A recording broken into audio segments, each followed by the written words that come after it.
Shalom, Mishpaka. Hello to everyone else. Back into the scripture reads. Last time it was 12 and 13 in Bereshith or Genesis. So we're going to go with 14 and see how far we can go. Sound good? Again, we're in some names. Bear with me, I'm not the greatest with them. Okay. And it came to be in the days of Amraphel, sovereign of Shinar, Arioch, sovereign of Elasar, Kedorlaomer, sovereign of Elam, and Tidal, sovereign of Goyim, that they fought against Bera, sovereign of Sodom, Bersha,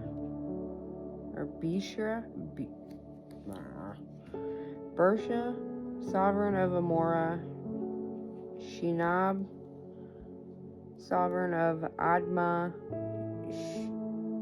Shemeber, sovereign of Sevoyim, and the sovereign of Bela, that is also Sozar. All these joined together in the valley of Sedum, that is the Salt Sea. 12 years they served Kedorlaomer, and in the 13th year they rebelled. And in the 14th year, Kedorlaomer, the sovereigns that were with him, came and smote the Rephaim, and Ashtaroth, Karnaim, and the Zuzim, and Cam, and the Amites, and Shave,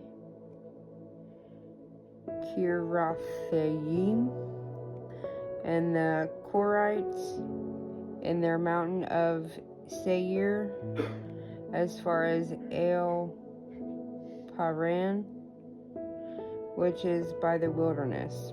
And they turned back and came to Ain Mishpat, that is Kadesh, Kadesh, and smote all the country of the Amalekites,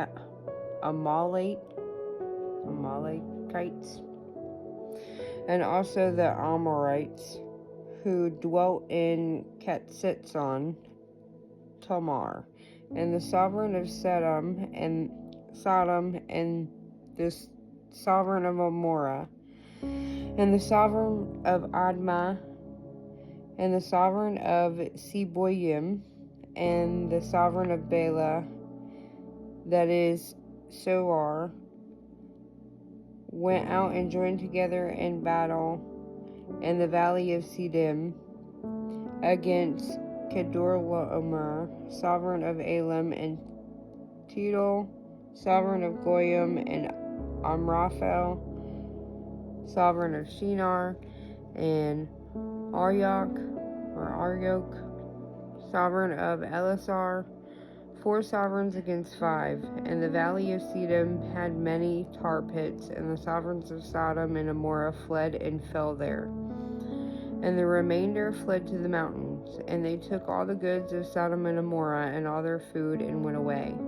And they took Lot, Abram's brother's son, who dwelt in Sodom, and his goods, and left. And one who had escaped came in and informed Abram that Ibri, for he dwelt by the terebinth trees of Mamre,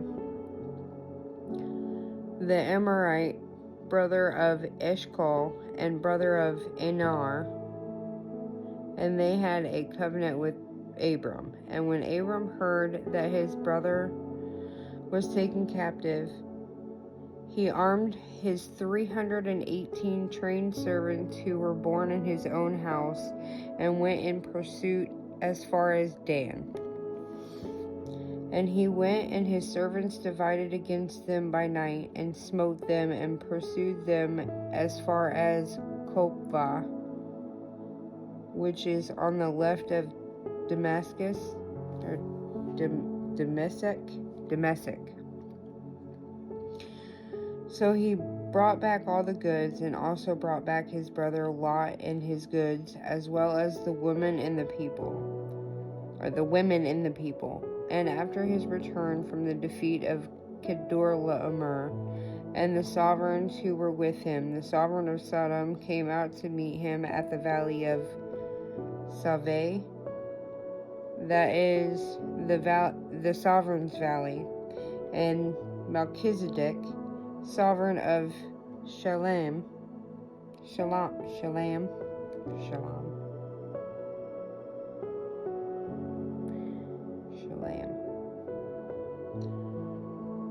brought out bread and wine. Now he was the Kohen of the Most High El, and he barak him and said, Baruch be Abram of the Most High El, possessor of the Shemaim and earth.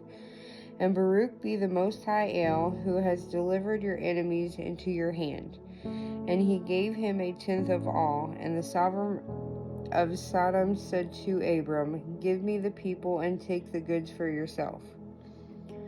But Abram said to the sovereign of Sodom, I have lifted my hand to Yahuwah, the Most High El, the possessor of the Shemaim and earth, not to take a thread or a sandal strap or whatever is yours, lest you say, I have made Abram rich, except only what the young men have eaten, and the portion of the men who went with me, Anar, Eshcol, and Mamre, let them have their portion.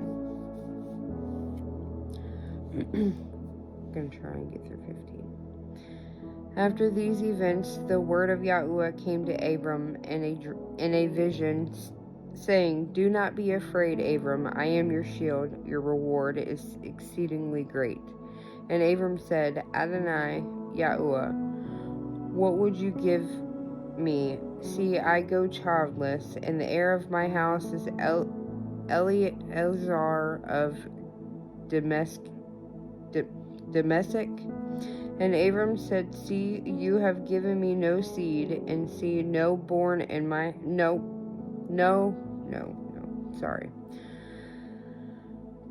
You have given me no seed, and see, one born in my house is my heir. And see, the word of Yahuwah came to him, saying, This one is not your heir, but he who comes from your own body is your heir. And he brought him outside and said, Look now toward the Shemaim and count the stars, if you are able to count them. And he said to him, So are your seed. And he believed in Yahuwah, and he reckoned it to him for righteousness. And he said to him, I am Yahuwah, who brought you out of Ur Kasdim to give you this land to inherit it. And he said, Adonai, Yahuwah, whereby do I know that I possess it?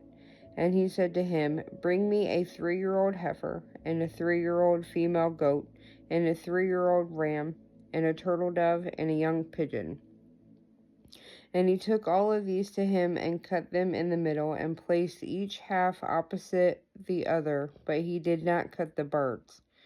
And the birds of prey came down on the carcasses, and Abram drove them away. And it came to be, when the sun was going down, and a deep sleep fell upon Abram, that see, a frightening great darkness fell upon him. And he said to Abram, Know for certain that your seed are to be sojourners in a land that is not theirs, and shall serve them, and they shall afflict them 400 years.